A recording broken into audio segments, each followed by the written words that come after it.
వాసవి జై జై వాసవి. ఓం కుసుమపుత్రీ చ విద్మహే కన్యకుమారి ధీమహి తన్నో వాసవి ప్రచోదయాత్.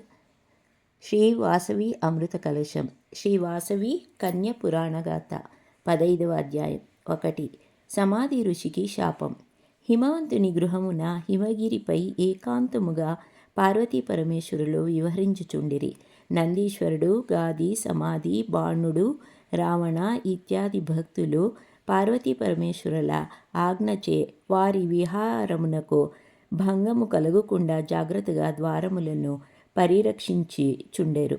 అప్పుడు వారు సమాధి ఋషిని ఒక్కని మాత్రము రక్షకునిగా ఉంచి స్నానములు నిర్వహించే గంగానదికి వెళ్ళిరి. ఆ సమయమున మహాతపస్వి ముక్కోపి అయిన దుర్వాసముని శివుని దర్శించవచ్చెను. అంత సమాధి మునీంద్ర పార్వతీ పరమేశ్వరులు ఏకాంతము నందున్నారు కావున మీరు వెళ్ళుట తగదని అడ్డగించెను.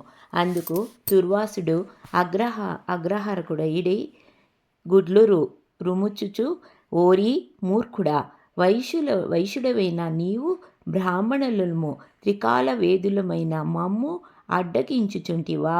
నీకు అహంకారం తలకెక్కినది. ఏ ఈశ్వరుని సన్నిధానమున నున్నానని గర్వించుచుంటివో అట్టి ఈశ్వరునికి సన్నిధికి దూరమై భూలోకమునకెదుగువు గాకని శపించెను. సమాధి దిక్కుతోచక బాధతో ఈశ్వరుని స్మరించెను. వెంటనే శివుడు అటకెత్తించి దుర్వాసమునికి దర్శనమొసంగి శాంతింపజేసి పంపెను. తన పక్కనే శాపగ్రస్తుడై విచారవదనుడైన సమాధినిగాంచి, ఓ సమాధి, చింతింపకుము, ఇదంతయు ఆ పరాశక్తి లీలా విలాసము. దుర్వాసుని శాపమును ఉపసంహరించలేను కావున నీవు మణిద్వీపమున వెలసిన ఆది పరాశక్తిని శరణు వేడి ప్రసన్నము చేసుకొనుము. ఆ జగజ్జనని త్రిలోక పావని తప్పక నీకు తరుణోపాయము ప్రసాదించగలదనెను. భవిష్యత్తునందు ఈ శాపము ఒక్క మహాత్మము జగద్విఖ్యాతి కాగలదని దీవించగా సమాధి ఈశ్వరునికి నమస్కరించి మణిద్వీపమునకు ప్రయాణం నొసంగెను. 2. మణిద్వీపము. త్రిమూర్తులైనటువంటి బ్రహ్మ నివసించుచున్నది బ్రహ్మలోకము.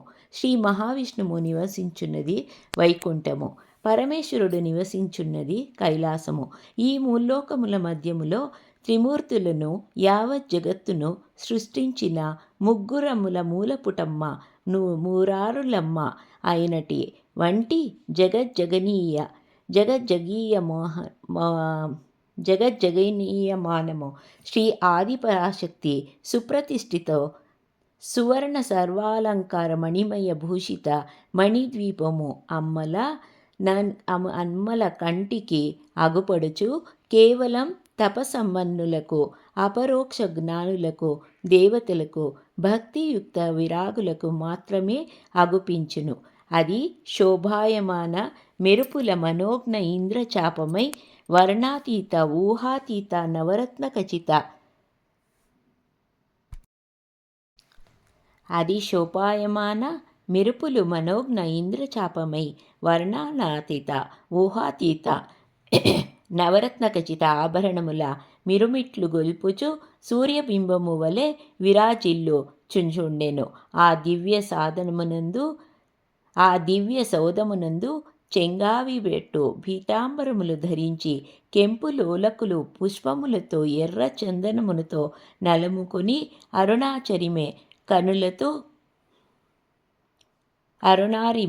కనులతో కనకమయ వజ్ర కిరీటధారి అయి చతుర్భుజ వరదాభయ పాశాంకుశములతో స్వర్ణ సింహాసనమున ఆది పరాశక్తి విరాజిల్లుండెను. ఒకనాడు ఆ మహాశక్తిని బ్రహ్మ విష్ణు మహేశ్వరులు, ఇంద్రాది అష్టదిక్పాలకులు, శ్రీవాణి గిరిజా శచీదేవరులు మరల యక్ష గంధర్వ కిన్నర కింపురుషులు ఋషి పుంగువులు పూజించగా దేవకన్యలు నాట్యగానములు వెల్పుచు భక్తి శ్రద్ధల సేవించుచుండిరి. 3. ఆదిపరాశక్తితో భూదేవి మొర. ఆ సమయమునందు వ్యధిత చిత్తయై భూదేవి ఎతకించి ఎతుకుటూ పరాశక్తిని కన్నీటిన పాదాభిషేకం గావించెను. అప్పుడు పరాశక్తి, ఓ భూమాత, ఎందుకు కిన్నురాలై ఉంటవు? అలాగే కేతకించివనెను అడిగెను. అమ్మ త్రికాలజ్ఞాని, నీకు తెలియదేనున్నదమ్మా. తారకాసురుడు మరణించాడు, కానీ మిగిలిన వాని అనుచరణగణము దుష్కర్ములను గావించుచు నైతిక విలువలను యజ్ఞయాగాదులను పూజ పునస్కారాలను వదిలి బ్రాహ్మణులను స్త్రీలను వృద్ధులను గోవులను పరిపరి విధముల నాలోకమును వీడించుచున్నారు. లోకము అశాంతితో అధర్మమై వర్షములు కురియక కరువు కాటకారులచో అశాంతిచే అల్లాడుచున్నది. దిక్పాలకులు సైతము నరలను అసహించుకొని తమ తమ విధులను లేదని దీనముగా మొరపెట్టు సాగెను. అంత పరాశక్తి, ఓ పృథ్వీ, ఊరడిల్లము, దేనికై ఆహాకాలము కలసి రావలని, దేనికైనను కాలము కలసి రావలయనే. నీలోక సంరక్షణకై, శాంతి అహింస ధర్మ కర్మ సంస్థాపనకై నేను స్వయముగా నీ లోకమున అవతరించి నీ ఈ విపత్తులను నివారించుచున్నెను. అంతే నీవు ఆనందమున నీ లోకమున పాలింతువు గాక అని అభయము మొసంగెను. ఆదిపరాశక్తి సమాధికే అభయమొసంగుట. అదే సమయమునందు పాహిమాం మాత జగదీశ్వరి పరాశక్తి పాహి పాహి అనుచు సమాధి యోగి పరుగున వచ్చి శక్తి పాదములపై బడెను. అప్పుడు శక్తి, ఓ సమాధి యోగపుంగవ, దుఃఖించుకుము. కాలగమనమును ఏదియు శాశ్వతము కాదు. సంతస దుఃఖములు, కష్ట సుఖములు, సంసారము సన్యాసము కాలచక్రమునందు ఒకదాని వెంబడి మరొకటిగా పరభ్రమించుచుండెను. నీ దీనావస్థ నాకు అవగతమైనది. నీవు ఆనాడు నన్ను కోరిన విధముగా భూలోకమున మీ ఆర్యవైశ్య కులమును ఉద్ధరింప శాంతి సౌభాగ్యవంతము చేయు. నీవు సంసార జీవితమును గడపవలసి ఉన్నది. నేను భూదేవి కొసంగిన అభయము పాలించుటకు నీకు పుత్రికనై కన్యకగా శాంతి అహింస స్థాపనార్థమై భూలోకమున జన్మించదనెను. అందులకు సమాధి పరమానందభరితుడై, మాతా, మీ అమృతమైన మాటలు విని ధన్యుడైతిని. నీవెట్లు నా మనోరథమును దీర్చుట నా భాగ్యము. మీ ఆశీర్వాదము. అమ్మ జగజ్జనని, మీకు నేను తండ్రి కావడం నభూతో నభవిష్యతి.